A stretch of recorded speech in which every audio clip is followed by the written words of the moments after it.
जो भी पढ़ा रहा हूँ उसका रिकॉर्डिंग मैं यूट्यूब पर डाल देता हूँ, वहां से देख सकते हो जिसका क्लास छूट जाए। Good morning students. On yesterday we have studied about the different laws, na, like law of conservation of mass, law of constant proportion, law of multiple proportion, ना, ये तीन लॉ हम लोग वहां पर देखे थे।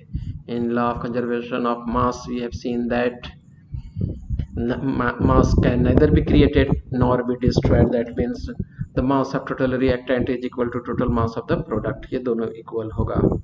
but in some cases it is deviated, therefore it is failure, especially in the case of किसमें, न्यूक्लियर रिएक्शन, नया एटम का फॉर्मेशन हो जाता है न्यूक्लियर फिजन से ना। उसी तरह से तुमको लॉ ऑफ कांस्टेंट प्रोपोर्शन जो है, जिसमें जैसे CO2 है तो कार्बन का, कहीं कभी कार्बन डाइऑक्साइड है, इसमें कार्बन और ऑक्सीजन होता है। एक एटम कार्बन का तो दो एटम ऑक्सीजन का, बट द वेट में be different. If oxygen is O2, oxygen is 16 तो कोई दिक्कत नहीं है, 44 ग्राम आ जाएगा।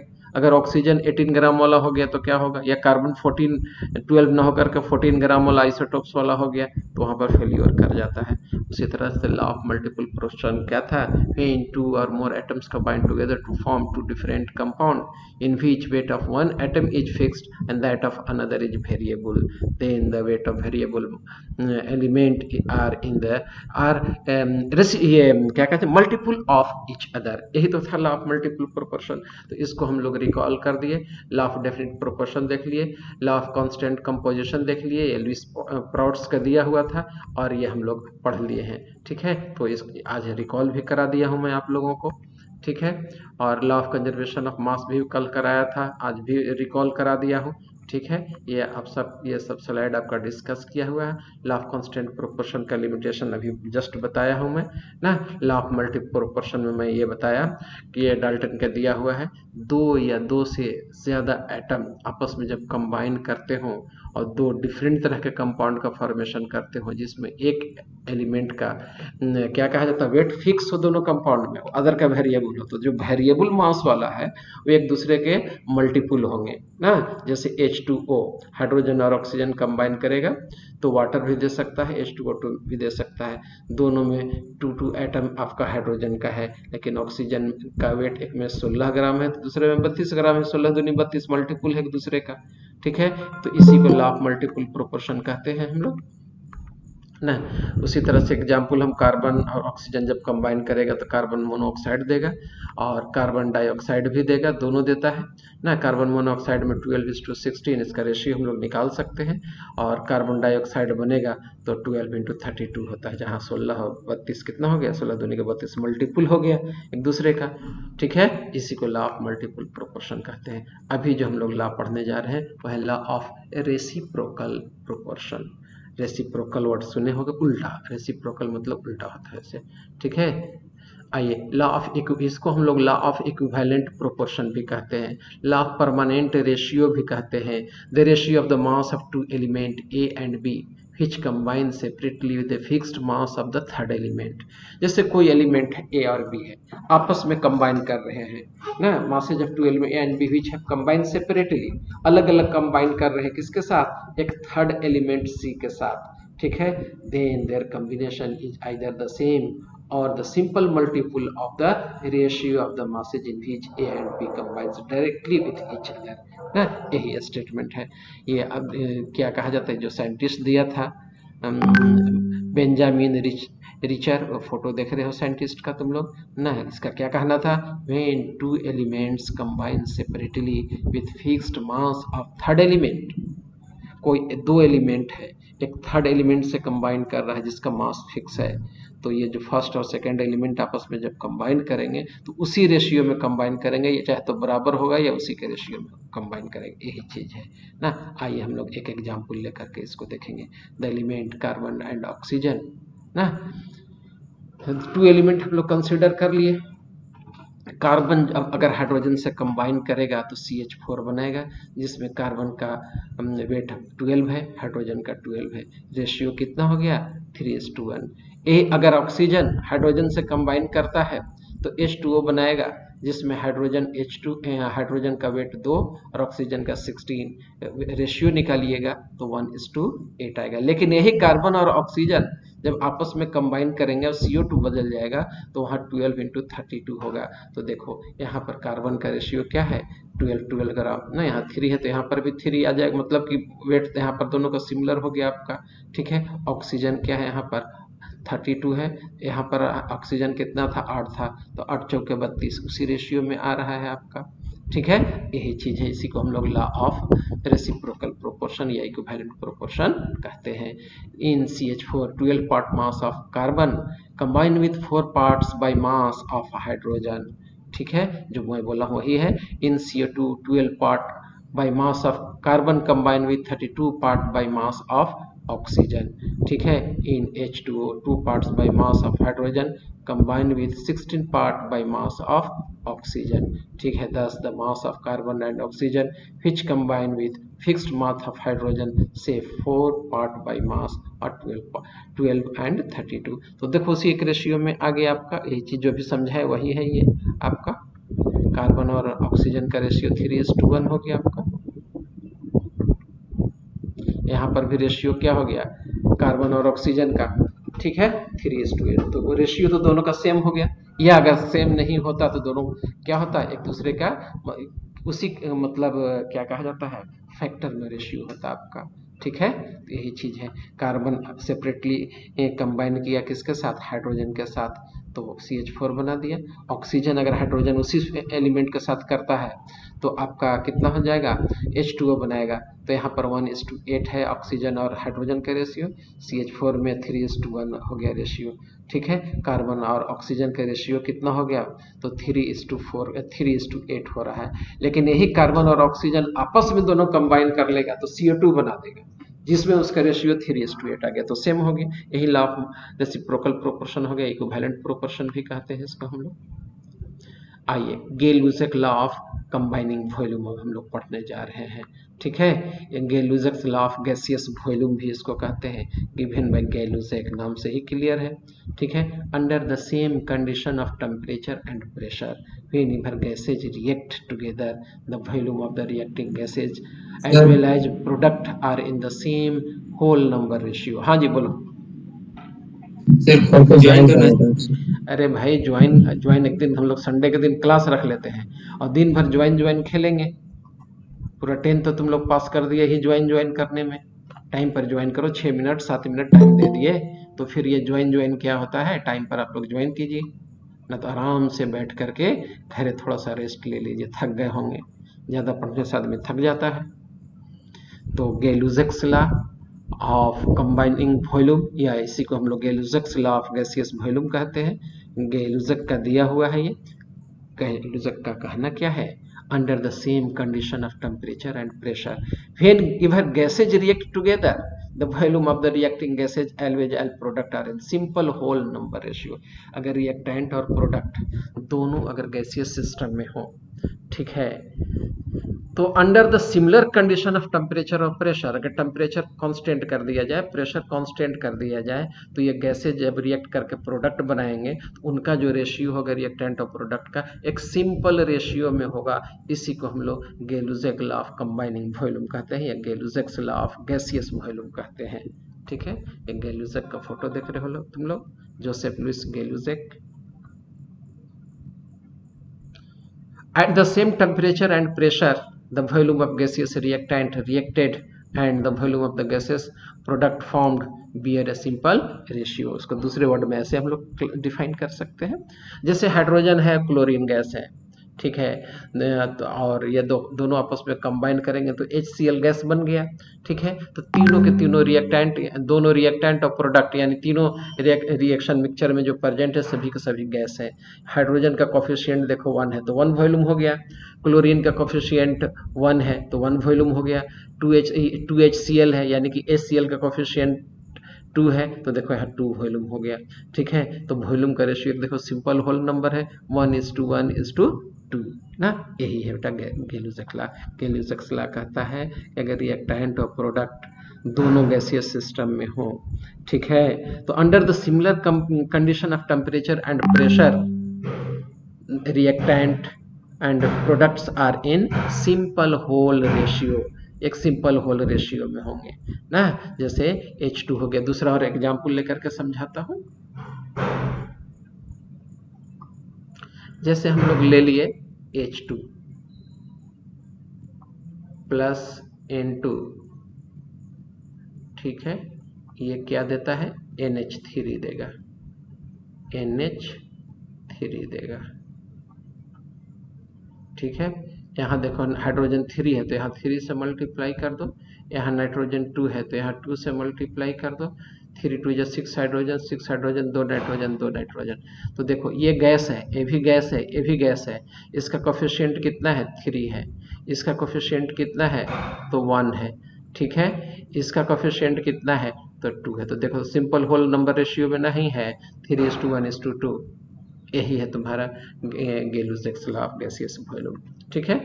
All the reactant and products have simple ratio. इस केस में जो देख रहे हो तुम लोग ऊपर वाले में H2Cl2 वाला केस में 1:1:2 हो गया रेशियो, ठीक है। दूसरा एग्जांपल ले लो, H2 combines with O2 two gives 2H2O। तो यहाँ देखो, यहाँ कोफिशिएंट 2 है तो 2 वॉल्यूम हो गया, यहाँ कोफिशिएंट 1 है तो यहाँ 1 वॉल्यूम हो गया, कोफिशिएंट यहाँ 2 है तो 2 वॉल्यूम हो गया। तो रेशियो क्या हो गया, 2:1:2। देखो ये रेशियो हो गया। उसी तरह से NH3 का फॉर्मेशन वाला 1:3:2, 1:3, 3:1:2 ना, लिखने की वजह से इधर उधर है ये ना, रेशियो पर कोई फर्क नहीं पड़ेगा। तो ये हो गया आपका ना, यही चीज है। आइए अब हम लोग देखते हैं एवोगैड्रोस लॉ। तो नाम से ही क्लियर है कि एवोगैड्रो का दिया हुआ है ये, ठीक है। Lorenzo Romano Amedeo Carlo Avogadro di Quaregna e Cerreto. इतना लंबा नाम याद रखने की जरूरत नहीं है, ठीक है। मोगैम्बो की तरह लग रहा है ये, ठीक है। एवोगैड्रो है ये, बस एवोगैड्रो नाम से ये फेमस है, इतना नाम याद रखना काफी है। इसका क्या कहना था, equal volume of all gases under the similar condition of temperature and pressure contains equal number of molecules, ठीक है।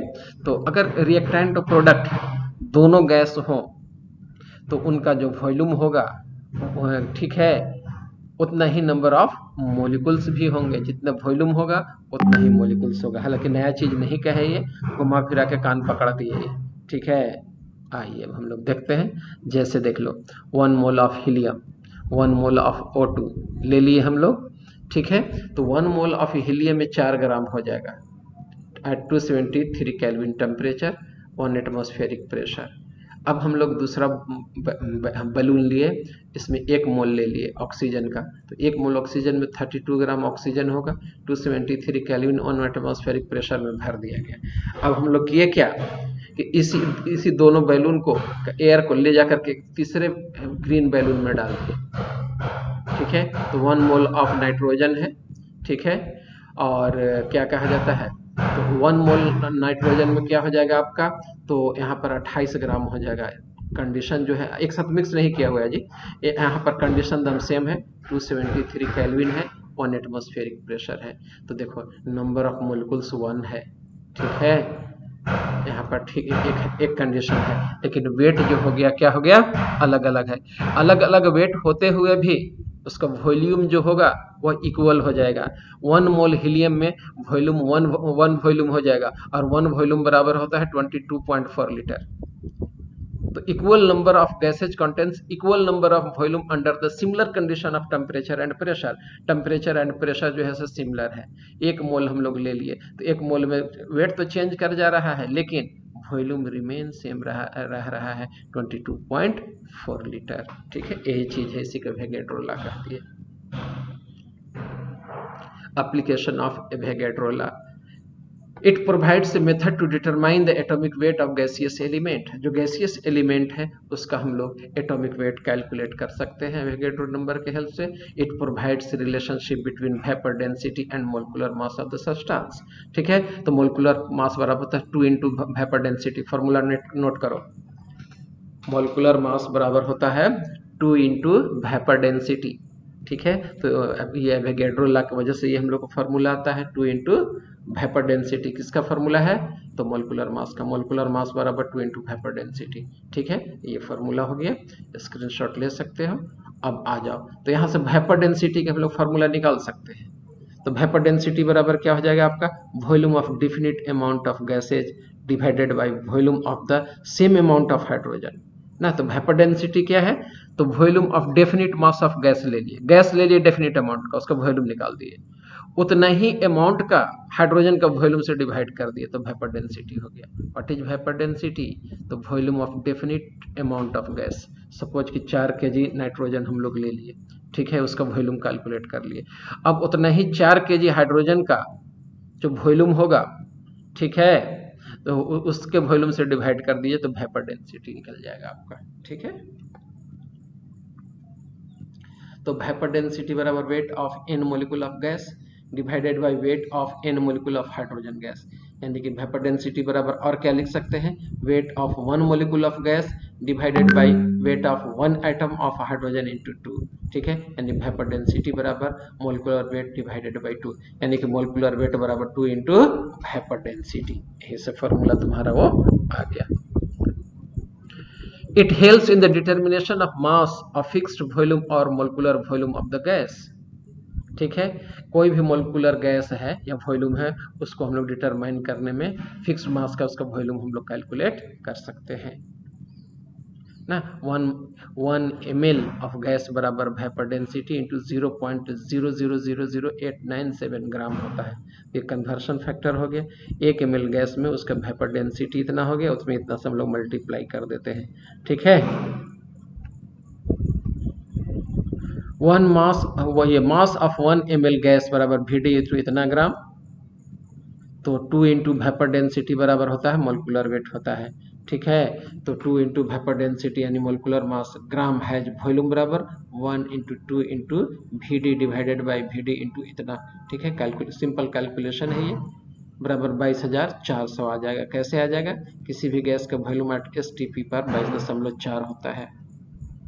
ठीक, मोलर मास ऑफ गैस और it's mole occupy 22.4 liter volume at STP।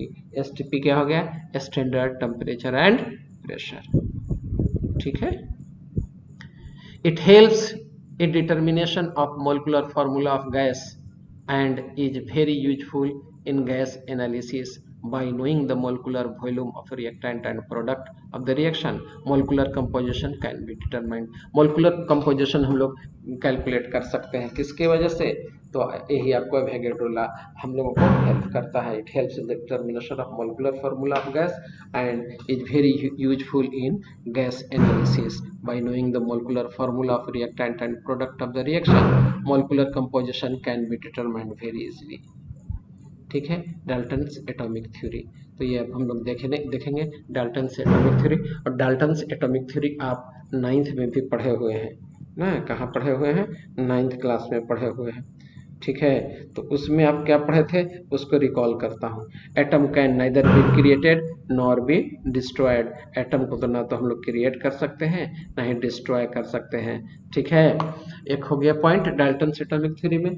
दूसरा हम लोग डाल्टन्स एटॉमिक थ्योरी में देखे थे atom can not be sub divided into smaller particle ना। ए मींस होता है विदाउट और टॉम मतलब होता है to cut. Atom can not be cut.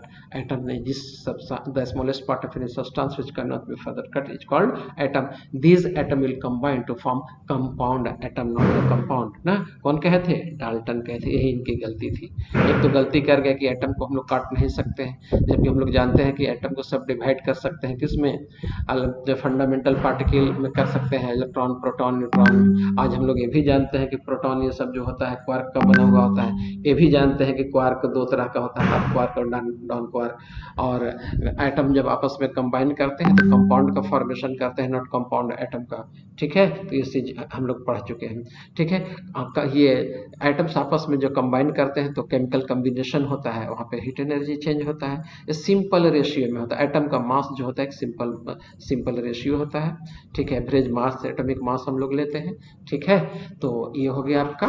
तो आइए फिर एक once again will see the Dalton's atomic theory. ये डाल्टन का फोटो आप देख सकते आ रहे हैं बचपन से। Matter is made up of extremely small individual particle called atom. Atoms of the same element are identical in all respect. किसी भी एक, जैसे गोल्ड ले लिया, काटते जाओ तो गोल्ड के नीचे अंदर से एल्युमिनियम नहीं निकलेगा, एल्युमिनियम निकलने लगेगा तो पकड़ करके मारेगा उसको, ये तो हम सोना खरीदे थे एल्युमिनियम निकल रहा है, इसीलिए ऐसा होता नहीं है। एक एलिमेंट है तो उसमें एक ही तरह के एटम होंगे ना। Atoms of different element are different from all respect. अगर दो डिफरेंट एलिमेंट है, गोल्ड है तो उसमें गोल्ड निकलेगा, कॉपर है तो कॉपर निकलेगा ना, तो ये अलग होता है, ठीक है। लेकिन ये भी पॉइंट इसका फेल कर गया है। Atoms of different element are different in all respect and have different mass and chemical properties. Atom is the smallest unit that take part in chemical combination. Atoms of two or more elements combine the symbol whole number ratio to form compound atom. Atoms can neither be created nor be destroyed during any physical and chemical change. ठीक है। Chemical reaction involves only combination, separation, rearrangement of atoms. ठीक है। Limitation इसका भी है ना। जैसे देख लो, हम लोग कार्बन ले लेते हैं तो एक ही कार्बन में, ठीक है, कोई सैंपल ले लिए तो हो सकता है वहाँ कार्बन 12 हो, कार्बन 14 भी तो हो सकता है। तो एक ही एलिमेंट में एक ही एलिमेंट में एटॉमिक मास तो वहाँ चेंज कर गया। तो इनका कहना था कि atoms of the same element are alike in all respect but it is different in the case of isotopes because the same elements are having different atomic weight. फिर कहना इनका था कि atoms of different element are different from all respect, but in the case of isobar, two elements may have same atomic mass. For example, argon and potassium. ठीक है, argon का भी 18 होता है, ये एटॉमिक नंबर है। तो आर्गन का जो मास है पोटासियम का 40 है, कैल्शियम का भी 40 है। कैल्शियम और पोटासियम का देख लो, दोनों साथ साथ है।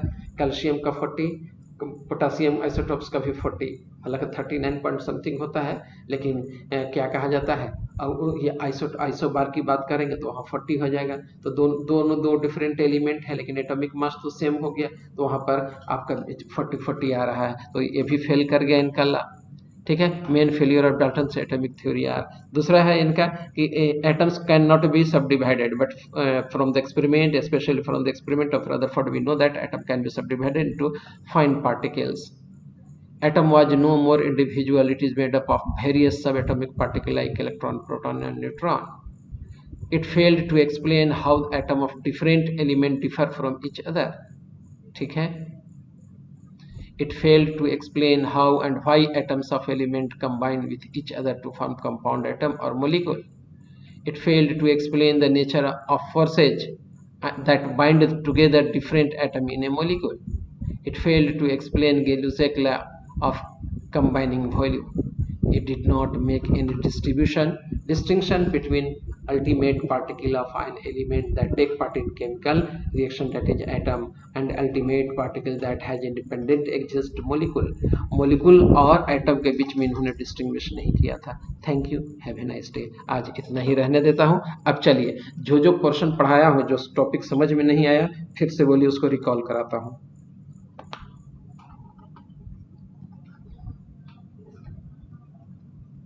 चलो पूछो। तो सबसे पहले तो मैं आपका अटेंडेंस करा दूं। पहले हमको रिकॉर्डिंग बंद करने दो।